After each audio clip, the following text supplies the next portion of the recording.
Happy Monday and happy May to you. I'm so grateful to be back coming to you from CNN Center, reporting from the NFL draft last week. Really was special, though, in large part because I got to meet so many of you. Liberty High School, you rock. What's up, Wilbert?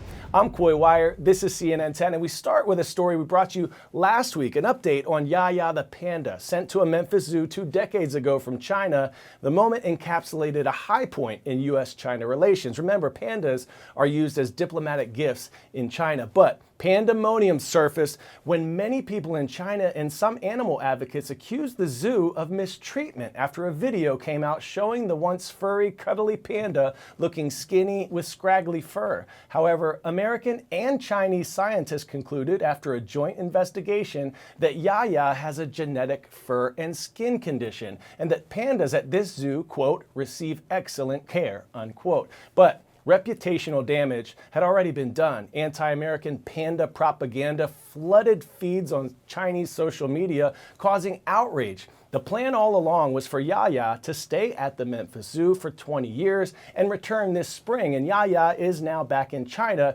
It was a highly anticipated homecoming. Our Will Ripley has more about this panda that was once a sign of friendship, but has now become a symbol of growing tension between the U.S. and China. In China, a hero's welcome for Yaya the panda at the end of a 16-hour flight from Memphis to Shanghai. Crowds gathered outside the airport, trying to catch just a glimpse of Yaya's crate, her first moments back on Chinese soil. She'll spend the next month in quarantine at the Shanghai Zoo, where a media feeding frenzy is in full swing. And many Chinese have been watching closely and looking forward to Yaya's return. This geriatric giant panda is a household name in China for all the wrong reasons. When Yaya's panda playmate died of heart disease in February, pictures of Yaya with scraggly fur and sagging skin sparked online pandemonium, a Chinese social media frenzy fueled by false claims. Rampant rumors denied by the zoo of panda abuse and neglect in the U.S., outrage amplified by anti-American sentiment. Yaya, come back home.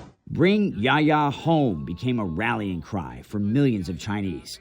The panda's picture plastered on billboards from Beijing to the Big Apple. It's true, Yaya was young and fluffy when she arrived at the Memphis Zoo 20 years ago on a long-term, multi-million-dollar lease from China. U.S. and Chinese scientists say she has a genetic condition affecting her skin and fur, a condition that worsens with old age. No impact on her quality of life, just her looks. They even issued a joint statement saying, the fact is Yaya had excellent care. But facts don't always matter in a world full of fake news. Anti-American panda propaganda is filling the feeds of Chinese social media users. No mention of the healthy pandas at 2 other American zoos, but plenty of pictures of an active and playful panda in Russia. A panda Chinese state media praises for improving bilateral ties. Yaya's saga will end where it began, the Beijing Zoo, where she'll live out her final years. She just might be the world's most politicized panda, a beloved bear that brought the U.S. and China closer, now being used to divide. China has been using pandas as a political tool for decades. They are national treasures, and China is very selective about which countries get these million-dollar-a-year panda loans. The U.S. hasn't gotten one in 2 decades. Yaya was the last one. But they also heavily censor social media and allowed this online backlash to grow to the point that people were calling for all pandas to be pulled out of the U.S. and panda diplomacy to end altogether. And only on Wednesday did the Foreign Ministry of China say that, in fact, the pandas at the Memphis Zoo were well taken care of and actually loved by the American people. Half-hearted attempt, perhaps, to dial back some of this controversy. All right, you all learn studying some very important staple subjects in your schools every day, right? Social studies, history, math, science, the arts, on and on. But in today's world, there are some other important topics that might not always be easy to talk about. One school in the San Diego area is having their 5th graders tackle issues like racism, bullying, pollution, even gun violence through animations. Our Camila Bernal explains more. Good morning, buenos dias. The day begins for these fifth graders with the usual subjects: math, science, reading, and even PE. 26. Those may appear easy in comparison to talking about gun violence, global warming, bullying, racism. I chose racism because for me, racism is something that I see often and something that happens, and I feel like all people should be treated the same way, not just because they're different, because inside we're all the same. Christian Lopez is just one of the more than 500 fifth grade students tackling these issues at the National School District just outside of San Diego. The students choose a topic. I did like world hunger. I feel bad. I really feel bad about because they don't have the life I have. We can donate to help them get food and fresh water. And then use animation. Do you think guns should be allowed? Well, I don't. To explain their thoughts. Immigration is a problem for everyone.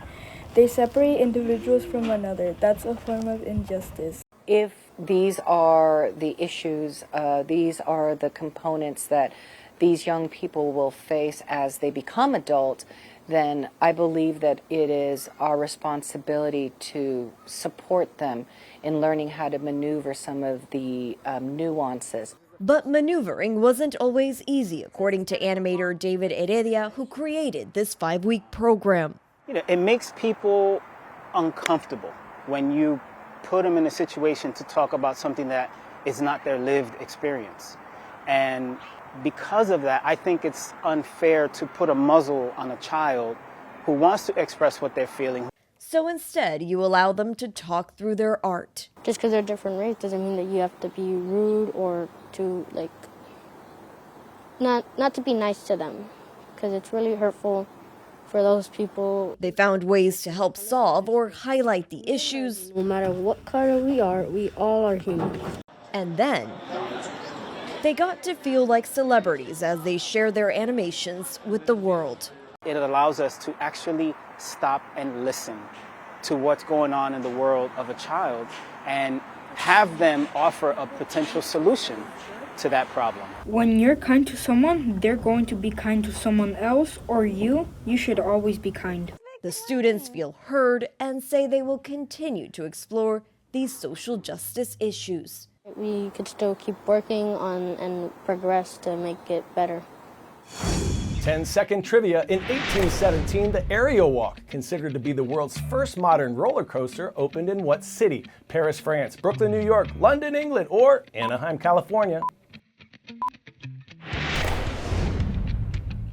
The Promenade Aérienne, or the Aerial Walk, debuted in Paris. Passengers walked up a set of stairs, rode a bench down at 40 miles per hour. Woo-wee.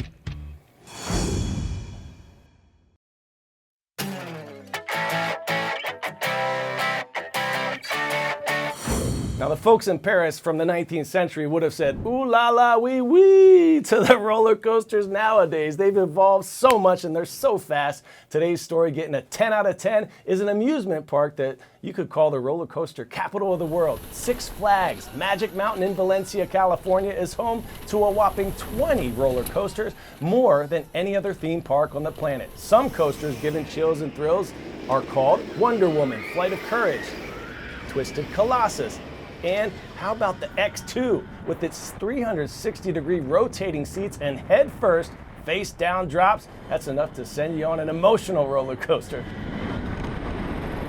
You know, the most difficult part of a roller coaster is the anticipation of climbing that first big incline. The rest is mostly downhill. Now it's time for my favorite part of this show. Special shout out today is going to North Kingstown, Rhode Island, Davisville Middle School, Rise Up. Thanks for subscribing and commenting on our CNN 10 YouTube channel. Have a great Motivation Monday, everyone. Remember, life presents choices. We make decisions. Those decisions become our destiny. I'm Coy Wire, and we are CNN 10.